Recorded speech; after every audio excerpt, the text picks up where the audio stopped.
वैसे तो देश में आसाराम नाम किसी के लिए भी नया नहीं है, लेकिन पहले एक संत के रूप में प्रसिद्ध और अब एक बलात्कारी के रूप में सजा काट रहे आसाराम का जीवन रहस्यमय है।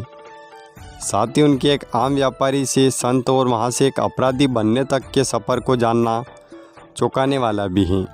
उन्हें हिंदू संत जीवन में मिली विभिन्न उपलब्धियों के कारण संत श्री आसाराम जी बापू कहा जाने लगा।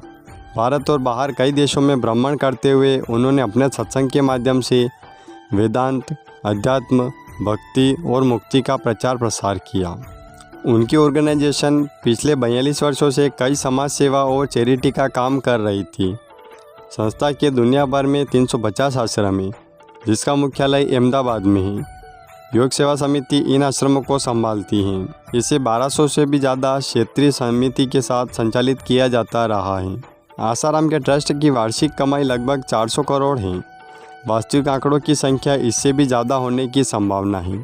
आसाराम बापू का जन्म 17 अप्रैल 1941 को हुआ था। आसाराम का वास्तविक नाम आसुमल सिरुमलानी हरपलानी है। आसाराम थाउमल सिरुमलानी और मेहानगीबा का पुत्र हैं। आसाराम का झुकाव बचपन से ही अध्यात्म की तरफ था। उनकी माँ उन्हें रामायण, भगवद गीता और अन्य पौराणिक कहानियाँ सुनाती थी। इसी दौरान आसाराम में अध्यात्म का बीज पड़ा। आसाराम का जन्म स्वतंत्रता के पहले भारत और अभी के पाकिस्तान के नवाबशाह सिंध में हुआ था। देश के विभाजन के समय आसाराम का परिवार सिंध छोड़कर गुजरात के मणिनगर में आकर बस गया। यहाँ आसाराम ने स्कूल जाना शुरू किया। आसाराम की शादी 23 वर्ष की उम्र में लक्ष्मी देवी से हुई और फिर 2 बच्चे नारायण प्रेम साईं और भारती देवी भी हुए, जिसमें से नारायण प्रेम साईं अभी सूरत की जेल में हैं। उस पर भी आपराधिक मामले चल रहे हैं। आसाराम बापू बचपन से ही पढ़ाई में होशियार थे। रेस्ट के समय जब अन्य बच्चे खेलते थे तब वो एक पेड़ के नीचे बैठकर ध्यान का अभ्यास करते थे। उनके अध्यापक भी उन्हें होशियार और साफ दिल का मासूम बच्चा समझकर प्रोत्साहित करते थे। जब आसाराम को समझ आया कि स्कूली शिक्षा से उन्हें केवल रोजगार मिल सकता है तो उनका ध्यान शिक्षा से हटने लगा। हालांकि उन्होंने स्कूल जाना जारी रखा, लेकिन इस दौरान उन्हें जब भी और जहाँ भी समय मिलता वो अकेले में ध्यान लगाने का कार्य शुरू कर देते थे। उन्हें हमेशा से अध्यात्म की जानकारी के लिए उत्सुकता रहती। अपने परिवार को छोड़ने के बाद आसाराम यायावर की तरह घूमने लगे। वो घने जंगलों, पहाड़ों और गुफाओं में अध्यात्म का अभ्यास करते थे। उन्होंने इस दौरान कई बड़े मंदिरों की भी यात्रा की और केदारनाथ में उन्हें एक संत ने करोड़पति बनने का आशीर्वाद भी दिया। इसके बाद आसाराम भगवान श्री कृष्ण की नगरी वृंदावन गए।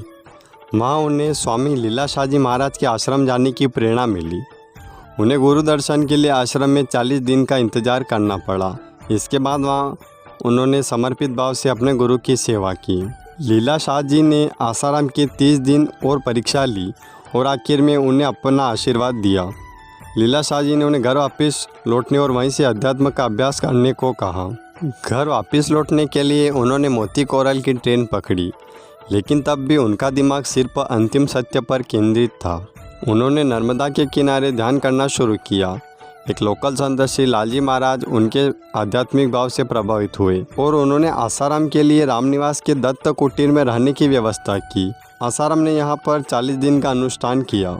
संवत 2021 में आश्विनी मास के दूसरे दिन 2:30 पर आसुमल को लीलाशाह जी महाराज की कृपा से आसाराम बना दिया गया। इसके बाद आसाराम अगले 2.5 दिन के लिए समाधि में चला गया। श्री लीलाशाह जी महाराज ने आसाराम को घर पर रहते हुए ही मानवता की भलाई के लिए काम करने का आदेश दिया। आसाराम आत्मखोज में अगले 7 वर्षों तक अकेला रहा। आश्रम में वो मिलने के लिए आने वालों को अध्यात्म के प्रवचन देता था, जिसके कारण ही उनको भक्तों ने बापू कहकर बुलाना शुरू किया।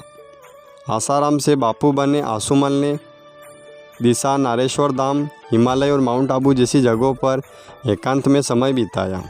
आसाराम साबरमती किनारे मोटेरा गांव में एक शांत जगह खोजी, जहां पर बाद में उनके भक्तों ने एक छोटा सा कमरा बना दिया, जिसे मोक्ष कुटीर के नाम से जाने लगा।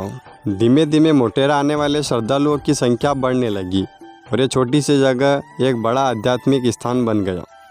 15 अगस्त 2013 में आसाराम पर एक 16 वर्षीय लड़की के बलात्कार के केस में दिल्ली में केस दर्ज हुआ।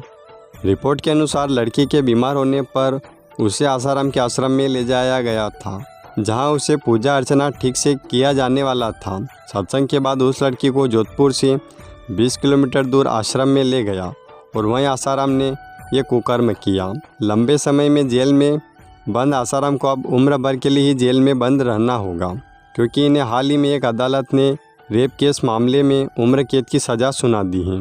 अपने आप को भगवान का दर्जा देने वाला आसाराम को यह सज़ा एक रेप केस के मामले में दी गई है। वहीं क्या था ये पूरा मामला जिनके कारण आसाराम को यह सज़ा सुनाई गई? अगर आप भी जानना चाहते हैं तो कमेंट करके बताएं। आपको हम वीडियो के माध्यम से विस्तार से बताएंगे। साथ ही वीडियो को लाइक और चैनल को सब्सक्राइब भी ज़रूर कर लें।